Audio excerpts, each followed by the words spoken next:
The Prime Minister cuts a deal that buys him peace with Alberta. Ottawa eases up on some environmental regulations. Alberta toughens up its carbon price, and an oil pipeline can go ahead. But the peace with Alberta may have come at the cost of peace within Cabinet. At the core of the agreement, of course, is a priority to have a pipeline to Asia.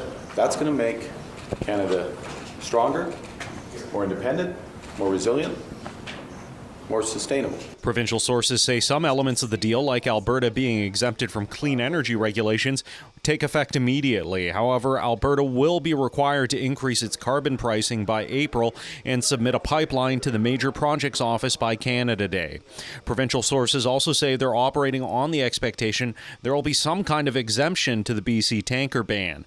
Alberta is already working with 3 pipeline companies on a route, aiming for shovels in the ground in 2029. We haven't actually seen a design or where this pipeline will be going through, what sensitive areas or what challenging areas of the country that it'll have to work through, which are always going to present new types of challenges. But that would sound to me to be something that would be to be realistic, at least. But a pipeline is still far from a sure thing.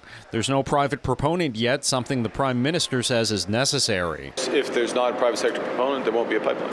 The agreement also requires engagement with BC and coastal First Nations. And Mark Carney has stated repeatedly, nothing will happen without their okay. But some coastal First Nations already say there's no chance they'll allow a pipeline. Imagine this happening to Alberta.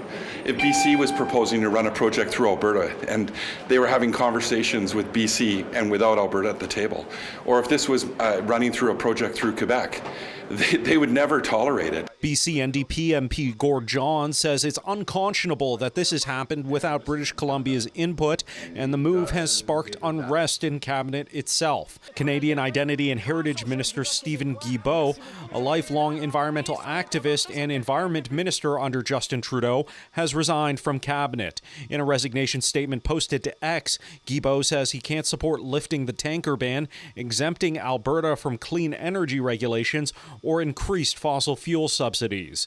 Guilbeault says he'll stay on as MP. In Ottawa, Xiaoli Li, City News.